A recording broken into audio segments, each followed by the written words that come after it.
These are 10 suspension secrets that separate informed car owners from the ones who pay double for the same repair. Your suspension ranks among the most profitable areas of your vehicle for repair shops, and today we're pulling back the curtain on exactly why. Between $924 and $1,268 sits the average suspension repair. But here's what makes this interesting. The actual cost to the shop often comes in at a fraction of what appears on your invoice. By the end of this video, you'll understand the markup formulas, the upselling tactics, and most importantly, which repairs you actually need versus which ones exist to pad someone's paycheck. Let's get into it. Here's something most people never realize, and it costs them money when they don't. Shocks and struts are completely different components, and each wheel on your car uses one or the other, never both together. Shocks handle a fairly simple job. They control how your springs bounce by converting movement into heat through hydraulic fluid. And here's the thing that matters. Shocks don't support any vehicle weight at all. They function purely as dampers. Struts pull double duty by combining that damping function with structural support, which means they directly affect your steering and alignment. That McPherson strut design you've probably heard mentioned was invented back in 1947, and today approximately 80% of passenger vehicles rely on it. Why does any of this matter for your wallet? Shops sometimes recommend shocks and struts as if they're one unified system, quoting you for components your car doesn't even have. Knowing which one your vehicle uses before you walk in for service changes everything. Now let's talk about where it gets really interesting, and that's the parts markup formula. Repair shops operate on a sliding scale system they rarely mention to customers walking through the door. The breakdown works like this. Parts costing between $10 and $30 typically carry about a 50% markup. Anything in the $30 to $300 range sees around 30% added on top.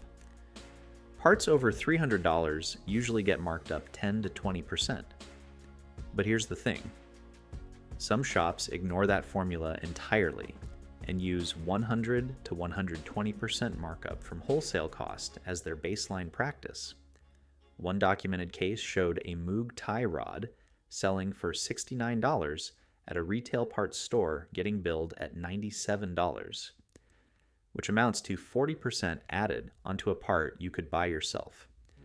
Even more extreme examples exist where parts get marked up 124%, with a wholesale cost of $161, turning into $360 on the customer invoice. The gap between aftermarket and dealer pricing runs even wider. Control arms selling for $10 to $35 at wholesale can hit $150 to $400 at dealerships. Quality aftermarket ball joints run $30 to $60, while the OEM version sits above $150 for the same function. Labor billing works on a system most customers never see explained, and that's by design. Shops use standardized book time from databases like Mitchell or AllData, which estimate how long each repair should take under ideal conditions. The catch is that these estimates assume brand new parts going onto a brand new car, with no rust, no seized bolts, and no complications factored in.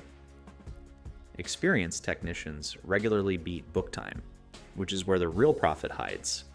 A strut job carrying a 3-hour book time that gets finished in 2 hours still bills you for all 3 hours at full rate. The margins become clearer when you run the numbers. Hourly rates range from $75 to $125 at independent shops and climb to $125 to $200 or higher at dealerships. When a technician earns $25 an hour, while the shop charges customers $100 or more, that 75% labor margin materializes before anyone even touches parts markup. Alignment gets pushed constantly at service counters, and it's costing people money they don't need to spend. Alignment functions as a repair procedure, not routine maintenance, and your old tire wear pattern reveals whether you genuinely need it, not the calendar on the wall. Alignment is actually necessary after strut replacement, control arm work, tie rod or ball joint replacement, lifting or lowering your vehicle, significant impacts like major potholes or curb strikes, and when observable pulling or uneven tire wear appears. What typically doesn't require alignment is shock replacement, since shocks don't affect alignment angles at all. Routine tire rotations don't trigger the need either, and buying new tires only calls for alignment when your wear patterns show a problem existed beforehand. Monroe, one of the biggest names in suspension components, recommends alignment anytime steering or suspension parts get replaced, and that guidance is legitimate. The overselling pattern treats every tire service as an alignment opportunity regardless of actual need. The honest approach involves a free alignment check that only charges when measurements actually show deviation from specifications. Pre-assembled loaded struts, sometimes marketed as quick struts, arrive with everything already put together, including the strut itself, spring, mount, insulators, bumper, and boot, all ready to bolt in. Here's why this matters for your decision. Individual components often add up to more than a complete loaded unit costs when you price them separately, and you're not gambling on reused parts that might fail within months. The bigger advantage comes down to safety. Spring compression carries genuine danger, and multiple professional sources warn explicitly that misuse of a spring compressor can cause blunt force trauma or worse. Compressed springs store enough energy to cause serious injury or death.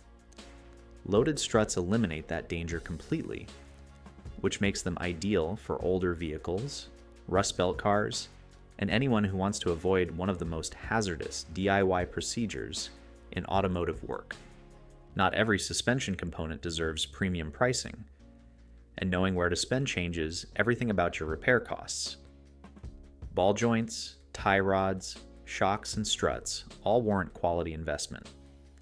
These parts directly control your steering and affect stopping distance, which puts them in safety-critical territory. Multiple reports document cheap ball joints failing between 20,000 and 40,000 miles. Consumer Reports warns that worn struts, shocks, and suspension parts lead to unsafe braking and handling, and the data backs that up. Sway, bar end links, dust boots, and hardware fall into different territory. Budget options perform perfectly fine here, since these designs stay simple with minimal quality variation between manufacturers. Worn shocks increase stopping distances by 15 to 30%, and that translates to 10 to 13 extra feet from highway speeds, roughly the length of a car ahead of you. Quality components and safety, critical positions aren't about luxury or preference.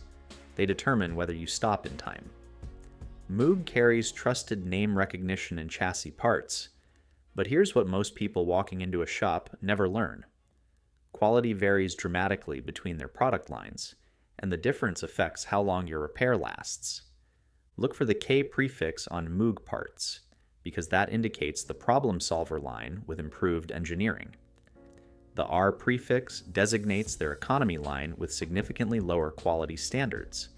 This distinction matters because manufacturing shifted overseas, and reports of premature failure on non-problem solver parts appear regularly in forums and reviews. Shops might quote you MOOG parts as a selling point during the estimate. Ask specifically whether it's the K prefix problem solver line, and if they can't answer that question, find out yourself before authorizing any work. A CBC Marketplace investigation featured a former service advisor who explained the core reality behind suspension recommendations. His words put it plainly: when you're a service advisor, you're a salesperson. This is how you make your living, so you have to upsell them. Bundling tactics pair suspension work with marginally related services at manufactured discounts, and the numbers reveal how often this works. According to AAA, 22% of free inspections result in unnecessary repair recommendations.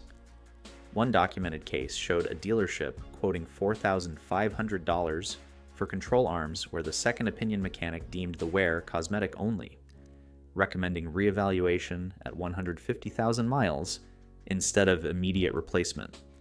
Control arm assemblies versus bushings alone represent another common upsell target.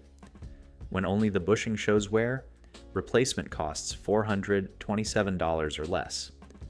Shops frequently push entire control arm replacement at over $1,300 for the same complaint. Knowing what's actually worn before agreeing to anything protects your wallet. Red flags that suggest overselling include vague invoice descriptions, refusal to show you the removed parts, no before and after photos offered, and pressure to decide immediately before leaving the shop.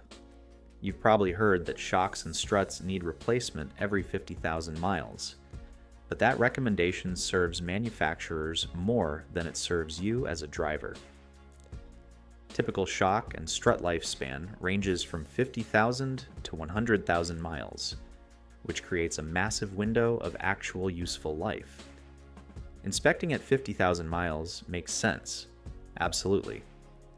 Replacing based purely on mileage without symptoms wastes money. The bounce test still functions as a screening tool. Press down firmly on each corner of your car, release, and count what happens. 1 to 2 bounces followed by stopping indicates functional shocks. 3 or more bounces points toward replacement being needed. The real indicators that matter are performance-based, things like excessive bouncing after bumps, nosedive during braking, wandering steering, or visible fluid leaks on the shock body. Your stopping distance increasing represents the genuine safety threshold, not a calendar date or odometer reading sitting at some arbitrary number. Shock absorbers, especially rear shocks, typically involve just 2 bolts and basic hand tools. Many sources confirm that people regularly choose to replace their own shocks, since they're not a structural part of the suspension system. DIY parts cost runs $50 to $150 compared to $200 to $400 or more at shops, and that gap represents real money staying in your pocket. Pre-assembled loaded struts eliminate the dangerous spring compression entirely, and one documented case showed someone quoted $2,800 completing the work themselves with a junkyard part and YouTube guidance. Sway bar links often amount to straightforward 2-bolt replacements accessible to beginners with basic tools. Professional equipment becomes necessary for spring compression, so don't attempt that at home. Wheel alignment requires precision equipment costing tens of thousands of dollars that no home garage can replicate. Ball joint pressing needs hydraulic equipment beyond typical DIY capability. But if you're willing to learn the basics, shock replacement and loaded strut swaps can save you hundreds on every repair. Everything we've covered comes down to one reality. The suspension repair industry operates on information asymmetry, meaning they know things you don't, and that gap costs you money. The defensive strategies that emerge from all of this are straightforward. Always get second opinions on major repairs, since documented cases show quotes varying from $2,000 to $4,500 for identical work on the same vehicle. Ask to see worn parts in person before paying. Understand that alignment functions as a repair, not routine maintenance. And recognize that loaded strut assemblies often save money, while eliminating dangerous DIY work. When multiple issues appear on the same estimate, prioritize this way. Ball joints and tie rods come first since they control steering directly. Shocks and struts with significant wear follow because they affect braking distance. Control arms with bad bushings rank next. Sway bar links address cornering stability. Springs usually last the longest and can typically wait. You don't need to become a mechanic to protect yourself. Understanding these 10 secrets transforms you from a customer who accepts recommendations without question into an informed owner who makes decisions based on facts rather than sales tactics. If this helped you out, hit that subscribe button. Drop a comment below if you've ever caught a shop trying to oversell you on suspension work, because those stories deserve to be heard. Until next time.